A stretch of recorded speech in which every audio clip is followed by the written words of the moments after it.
Hey everyone, it's Colin. I've been playing a lot of Super Smash Bros. On my 3DS lately, and I'm also really looking forward to Super Smash Bros. For the Wii U. Now, depending on when you watch this video, that will either be coming out soon, has just come out, or holy crap, that's an old game.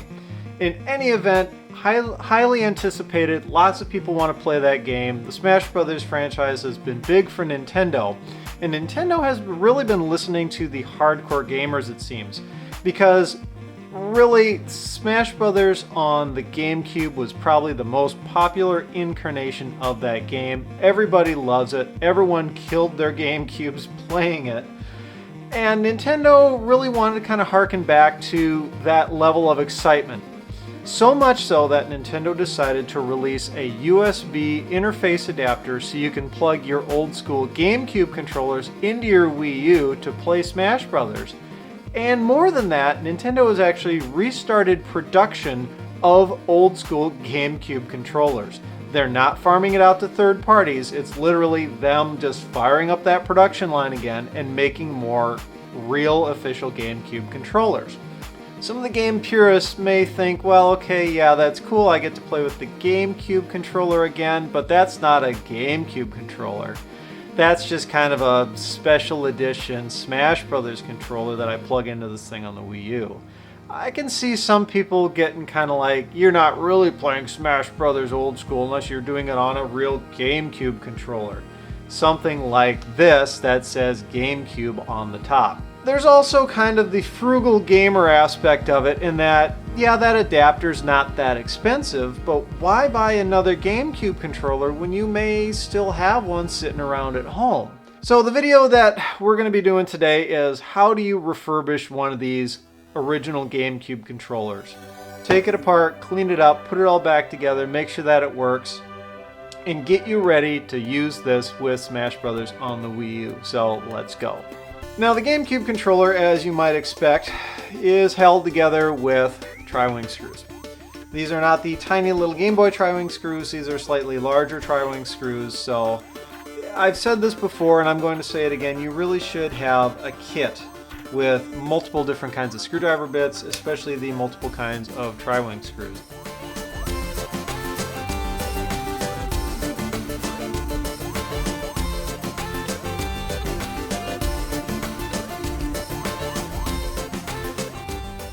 One thing I should note is that some models of these GameCube controllers are painted plastic, so when you're doing this kind of work you want to be careful. There really weren't, that I can think of, any other Nintendo models where the controllers themselves were painted. All the rest of them had plastic molded in that particular color. So if you kind of go crazy with the screwdriver and right across it, you're going to notice that scratch on some models of the GameCube controller. The black ones, you're completely safe, but these silver ones, be very careful because it's just gray plastic that's been painted that kind of nice metallic silver. Anyway, so we've got these 6 screws out. These shell halves should come apart kind of gently here. The trigger buttons are kind of your hold-up. You've also got the vibration motor there in the middle. But anyway, once you get that bottom half off, it's pretty easy going from here on out. It does not look like there's any screws holding this board in. I don't know if that changes between revisions of this controller, if Nintendo had earlier models that had screws holding the board in or not. You're smart. Take a look. If there are screws holding the board in, take them out. It's not rocket science. But anyway, so this board just simply lifts straight up and out. And set that down. And from here on, it's really just like cleaning any other controller. You've seen me show you how to take controllers apart and clean them up before. And the actual internal layout of controllers really doesn't change a whole lot, even between brands. Like on the D-pad down here, you've got a rubber membrane. This looks a lot like the D-pad rubber membrane out of a PS2 controller. I mean, they're not very different. The D-pad just comes out. So as always, just take this thing apart, strip it all down to the individual components. The buttons are of course keyed so that they only go in one way. And do take all the buttons out. I mean, don't just, kind of half-ass it. If you're going to clean it, let's clean it. Okay, so we've gotten the controller kind of taken down to its base plastics here. We've pulled out all the rubber membranes, we've pulled out all the buttons, the D-pad, the analog sticks, that sort of stuff. If you've never taken an analog stick off before, it's not hard. They just kind of lift straight up off of the encoder there. That's all there is to it. They usually are keyed, so they'll only go back on one way, no big deal. The GameCube controller has a little bit of quirk compared to some of the other controllers out there. The shoulder buttons here are spring-loaded and they are hybrid analog and digital. Ultimately though, when it comes to cleaning this controller, it doesn't make a huge difference. They just come out as an assembly. So all you have to do is yank these two screws on each side. They come out. You can disassemble these further if you want. Otherwise, I wouldn't fault you for just wiping down the plastic on the shoulder button itself with this assembly out. In any event, you're going to want to take the plastics, get them cleaned up independently of any metal parts or the controller board or anything like that. I do encourage you to watch some of my other videos on cleaning up controllers because there are a whole bunch of other tips in there. But the brief kind of synopsis of how to do all that is take like your bathroom sink, your kitchen sink, put the stopper in it, fill it up with warm soapy water. I like to use just regular hand soap. You don't need to go crazy with dish soap or anything spectacular. Hand soap is nice and gentle, it won't damage the plastics, and it does a good job getting stuff clean. So fill that up, warm soapy water. All the big plastic parts, just throw them in there. Throw them right in the sink, who cares? Let them soak for a little while. All of these smaller plastic parts, to keep them from getting lost, especially when you've got really small little plastic parts like this start button, throw them in like a plastic cup. Fill that plastic cup with the same warm soapy water. Put all the buttons together, let them soak. Put all the big plastic pieces together, let them soak. 5 minutes later, come back and grab a toothbrush. Don't use your own toothbrush. Well, you can use your own toothbrush if you want. I'm not going to stop you. But I recommend just going out to Target, wherever, buy some cheap toothbrushes. I got this one as a pack of 4 for like $3 from Target. Nice soft bristles. You want soft bristles. That's important to keep from making any scratches or anything like that in your plastics. And just, go at it. So like on stuff like your analog stick, get them nice and soaked. Soak the end of the toothbrush and then just kind of go to town. Go around there. Especially get around this collar area, because this collar area in here can fill up with plastic dust as the analog stick rides around inside the socket. So as you're grinding away in there, it's going to wear that plastic down, and some of that's going to accumulate inside the collar of the analog stick, and that's what makes the analog stick feel kind of rough. You clean this up, you clean up this part, and this analog stick will feel 1,000 times better. It'll feel like it's new again. Wash it all up, rinse it out, set all the plastic pieces out on like some paper towels, and I'll just throw them on a windowsill or something to dry for a while. Obviously you don't want to reassemble this with these pieces wet. If you have the patience and time, just let them air dry. For things like buttons, I like to let them air dry facing up because water and bubbles and stuff can fill, inside that cavity. So if you dry them like this, you may think they're dry, but they're not, and you get water inside and you fry the crap out of everything. Let it all dry really well. If you're impatient, get a can of compressed air, something to help blow some of the water out of, the insides of the buttons, that sort of stuff. And then really reassembly, as always, is just kind of the reverse of disassembly.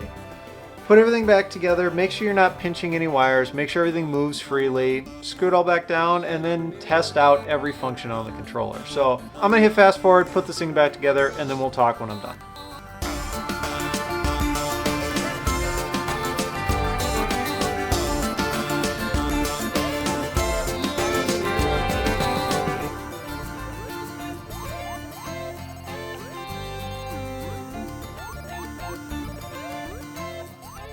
Alright, so here's one thing that I do need to mention as a tip when putting the bottom shell back on the top.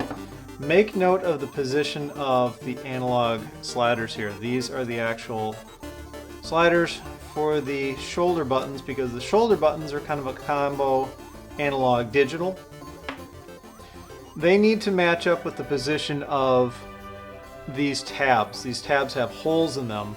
The holes are for the posts on those sliders to go through. Because these shoulder buttons are spring-loaded, by default those tabs are going to be wanted towards the top of the controller. So make sure that you've got both of these all the way towards the top of the controller as well. Otherwise, you do run the risk of either them not mating properly, or worse, you could break those posts off, and that sucks.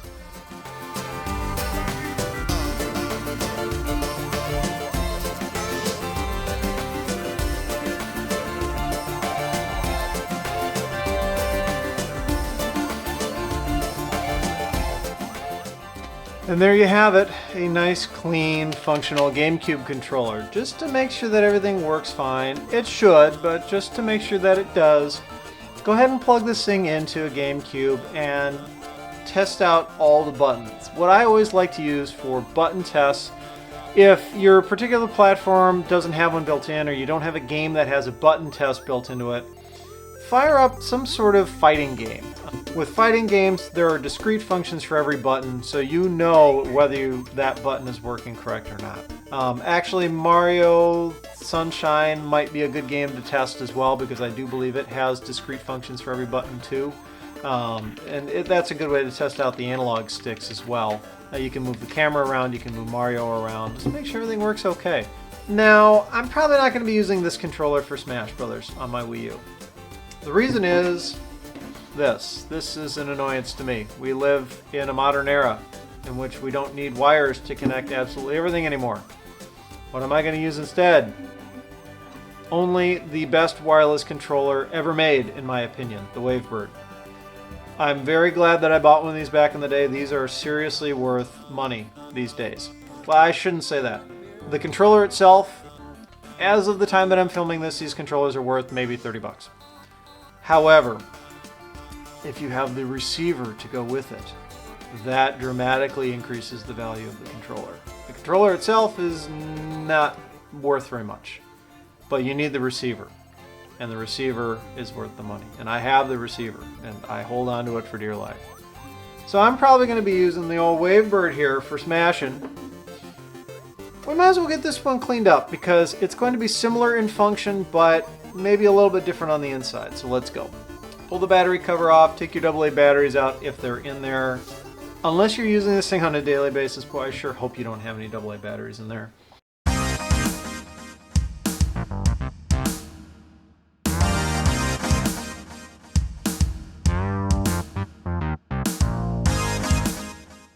Pretty similar. This is actually very similar on the front, with the exception of the switch. On the back, you'll notice, ooh, what was that? Piece of crap, that's kind of gross, yuck. Of course, you've got everything stuck to it, but you'll notice it's one larger PCB. I've never actually taken a Wavebird apart before. In true Nintendo fashion, this is not a clicky power switch, it just slides smoothly. Okay, we will gently pick that up and out. And it's really very much like a regular GameCube controller at this point. You just have the same spring-loaded shoulder buttons. It's just a little bit extra case plastics here. There's your tabs for the batteries, very similar to the way Nintendo did battery contacts on the Game Boy series. Your wireless channel controller switch there. Pick your channel. This is the antenna. In case you're curious, that little blade PCB sticking up there. And there's really not a whole lot more to this controller than a regular one. There's some extra circuitry in here to handle the wireless functions. The one thing that you'll notice is missing is that big motor. The Wavebird unfortunately lacked the rumble motor that the wired controller had. I think that's an acceptable trade-off, really, considering just how much more functional the Wavebird is as a controller than the wired one. So anyway, cleanup is very similar to the regular GameCube controller. Just pop your analog sticks off on the back. If this is dirty, the wireless channel selector, that knob just pops off. It's keyed, it only goes on one way. No big deal there. Just gently pop it back on when you're done. Again, you can take these pieces out to clean them up. I wouldn't worry too much about taking the metal battery contacts out the bottom of this plastic half. These are really non-electrical. They don't have any components in them. It's just a piece of metal, and unless you plan on soaking this thing for 2 years, these aren't going to rust in the 5 minutes that you're soaking this thing. Just let it dry thoroughly, super thoroughly, especially since you've got batteries in this. Don't forget to clean around the edge here, because you can see there's junk falling out. I need to clean this one. I was thinking I didn't need to clean my GameCube controllers, but I guess I do when I'm dropping screws on the floor. But clean all around the edges. Crap tends to accumulate in the seam between the case halves, and that's true for any controller, not just GameCube ones or Nintendo ones. Wow, that's kind of disgusting. Okay, I am going to clean that up. Buttons come out the same way, and the buttons themselves are interchangeable, so if a button is broken or missing or really nasty or turned super yellow or whatever, you can conceivably get a regular GameCube controller and swap some of these pieces around. That's no big deal. So let's get this one back together and we'll wrap this thing up. And there you have it. We've got one functional Wavebird here, nice and clean. Works great, all the buttons and everything, they're hygienic again. One thing I should note is, as I said with the wired GameCube controller, some of these were painted silver, so they are susceptible to getting scratched. If memory serves, all of the Wavebirds were only ever sold in silver. Correct me if I'm wrong. Go ahead and fire comments down below if these were available in other colors, but I'm pretty sure you could only get these in silver. So if you have a Wavebird, do be careful when taking it apart, putting it back together, so that you don't go crazy with a screwdriver and scratch it or whatever. Wavebirds are awesome. These are just so functional, so comfortable. The batteries last forever. Decent amount of range on it. You don't have any of the crazy Bluetooth BS like you do with modern controllers and interference and that stuff. These just work. So now you've got some clean, functional GameCube controllers. Plus you've got the street cred of playing Super Smash Bros. With controllers that actually say GameCube on them to, show off that you know what the Nintendo history is and what smashing's all about. So, as always, if you like this video, I do appreciate thumbs up, so they help quite a bit.